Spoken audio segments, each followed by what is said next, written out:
MP board के class 12 के विद्यार्थियों, देखिए 6 नवंबर के लिए केमिस्ट्री का पेपर सोल्व करेंगे, जो Hindi medium plus English medium दोनों क्लास के लिए फुल सॉल्यूशन के साथ में रहेगा। तो चलिए बिना किसी डाउट के वीडियो को हम शुरू करते हैं। और देखिए आप जो पेपर देखकर आए हैं हिंदी का, प्रॉपर वही आया था जो आपको हमने क्वेश्चन बताए थे, ठीक है। तो चलिए उसी तरह से केमिस्ट्री के पेपर में भी आपकी पूरी सहायता करेंगे। तो देखिए पहला प्रश्न है कि राउल्ट का नियम लागू होता है। तो राउल्ट का नियम लागू होता है आदर्श विलयन पर, ठीक है।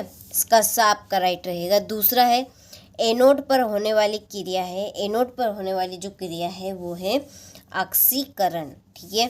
तीसरा है शून्य कोटि की अभिक्रिया के लिए अर्ध आयु काल है कितना, प्रारंभिक सांद्रता पर निर्भर नहीं करता। चौथा है निम्नलिखित में से कौन सा संक्रमण तत्व नहीं है, तो इसका आंसर रहेगा जिंक। पांचवा है विलियमसन संश्लेषण में बनता है, तो इसमें बनेगा आपका ईथर।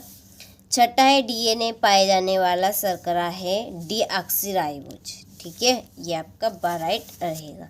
चलिए इसके बाद में इंग्लिश मीडियम वालों के लिए choose the correct option and right. तो पहले का आपका सी है, दूसरे का ए रहेगा, तीसरे का सी, चौथे का सी और पांचवे का बी, ठीक है। यहाँ से आप स्क्रीनशॉट ले लीजिए।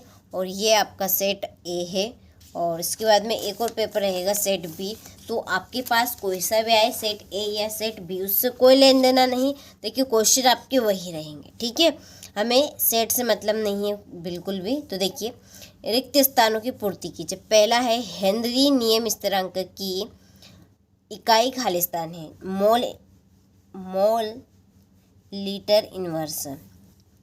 विलियन में आयनों की गतिशीलता ताप बढ़ाने पर खालिस्तान बढ़ती है, कैसे होती है, बढ़ती है, ठीक है। तीसरा है अभिक्रिया की आणविकता खालिस्तान संख्या होती है, तो पूर्णांक, ठीक है। इसमें आएगा आपका पूर्णांक। यह है आपका पोटेशियम पर मैग्नेट, ठीक है। पोटेशियम पर मैग्नेट में मैग्नीज की ऑक्सीकरण अवस्था खालिस्तान है, तो +7। फिनोल ब्रोमीन जल से अभिक्रिया करके खालिस्तान बनाता है, क्या बनाएगा, 2, 4, 6 और आगे लिखा है इसमें ट्राई से बोलेंगे हम, ट्राई ब्रोमोफिनोल,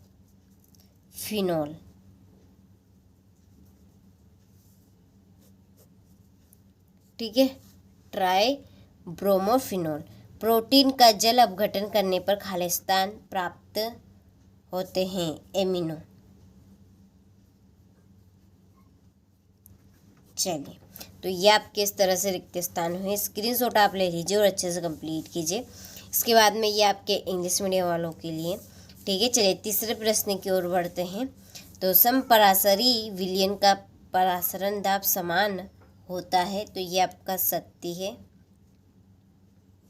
दूसरा है चालकता का मात्रक ओम है, ये नहीं है। चालकता का मोल, ठीक है, इस तरह से मोल इनवर्स, तो ये आपका सत्य रहेगा। तीसरा उत्प्रेरक अभिक्रिया के सक्रियण ऊर्जा को कम कर देता है, तो ये सत्य है। फिर सभी लैंथेनाइड अनुचुंबकीय होते हैं, यह आपका असत्य है। और पांचवा आपका सत्य रहेगा, ठीक है। ये क्या है आपका सत्य, ठीक है। चलिए तो यहाँ से आप स्क्रीनशॉट ले लीजिए और अच्छे से कंप्लीट कीजिए। इसके बाद में ये आपके इंग्लिश मीडियम वालों के लिए ट्रू और फॉल्स यहाँ पर टिक कर दी है, कंप्लीट कर लीजिएगा, ठीक है। और देखिए अभी तक आप हमारी एप्लीकेशन के साथ नहीं जुड़े हैं तो जुड़ जाइए, क्योंकि प्रॉपर चीज़ें आपकी वहीं पर मिलेगी। आप चैनल पर जाएंगे तो वहाँ पर आपको एक लिंक मिलेगी, वहाँ से आप डाउनलोड कर सकते हैं, या डिस्क्रिप्शन नंबर दी है, आप उन नंबर पर कॉल करके पूरी जानकारी ले सकते हैं, ठीक है। तो देखिए वह स्थिरांक जो विलयन में गैस की विलेयता को व्यक्त करता है, हेनरी स्थिरांक, ठीक है, हेनरी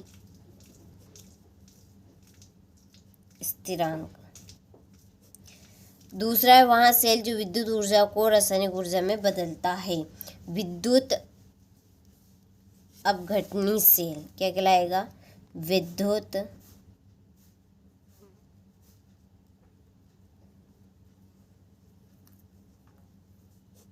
अपघटनी सेल। ठीक है, ये यहाँ से देख लीजिए। अभिक्रिया में भाग लेने वाले अणुओं की संख्या क्या कहलाती है? आणविकता। क्या कहलाएगी? आणविकता। वह लिगेंड जो दो स्थानों से केंद्रीय परमाणु से जुड़ता है। द्विदंतुरिक लिगेंड।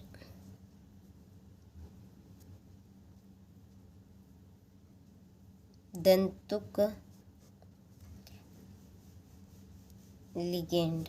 ठीक है, और एल्कोहल का निर्जलीकरण करने पर क्या बनता है? एल्केन। क्या बनेगा? एल्केन, सॉरी एल्केन नहीं, एल्किन। ठीक है, एल्किन। और एमिनो अम्लों को जोड़ने वाला बंध क्या कहलाता है? पेप्टाइड बंध। इसका आंसर रहेगा पेप्टाइड बंध। ठीक है, जगह थोड़ी सी कम है इसलिए थोड़ा सा आपको परेशानी आ रही होगी, अच्छे से पर कंप्लीट कर लेना है। वैसे मैंने बोल दिए हैं। ठीक है, यहाँ से स्क्रीनशॉट ले लीजिए। चलिए अब पढ़ते हैं अगले प्रश्न की ओर। यहाँ पर देखिए, ये इंग्लिश मीडियम वालों के लिए, ये चौथे का मैंने यहाँ पे लिख दिया। ठीक है, चौथा डाल के। चलिए जोड़ी कंप्लीट करते हैं। पहली है फैराडे नियतांक, इसकी जोड़ी है 9600 96,500। ठीक है, पहली जोड़ी। दूसरी है T1 बटा T1/2 T1/2, इसकी जोड़ी है आपकी अर्धायुकाल है ये। क्वथनांक में उन्नयन, ये आपकी KB और आइडोफार्म, ये चौथी। ठीक है, चलिए हो गई। इसके बाद में ये आपके इंग्लिश मीडियम वालों के लिए। फिर है मोलरता किसे कहते हैं? कोलरास का नियम लिखिए। अभिक्रिया की कोटि किसे कहते हैं? ठीक है, ये आपका सिंपल क्वेश्चन है। यहाँ से आप स्क्रीनशॉट ले। ये आपका 10वां क्वेश्चन है। संयोजकता बंध सिद्धांत क्या है? 11वां प्रश्न। एथेनॉल से एथेनॉल प्राप्त करेंगे किसे? वाष्प दाब के आपेक्षिक अवनमन को समझाइए। यहाँ से स्क्रीनशॉट ले लीजिए, आपका 15वां प्रश्न। ठीक है, यदि आप इन प्रश्नों की PDF लेना चाहते हैं तो डिस्क्रिप्शन में नंबर दिए हैं, आप उन नंबर पर कॉल कर सकते हैं और इसके सॉल्यूशन की PDF ले सकते हैं। ठीक है, क्वेश्चन नंबर 6 से 23 तक के। ये आपका 18वां प्रश्न। ठीक है, 18 से ये आपका 19वां क्वेश्चन और लास्ट रहेगा आपका 20वां। केमिस्ट्री में 20 क्वेश्चन आएंगे। ठीक है, चलिए तो आपने सारे प्रश्नों का अच्छे से स्क्रीनशॉट ले लिया होगा। अच्छे से कंप्लीट करें ताकि आपसे भी अच्छे से अच्छे नंबर लग सके। ठीक है।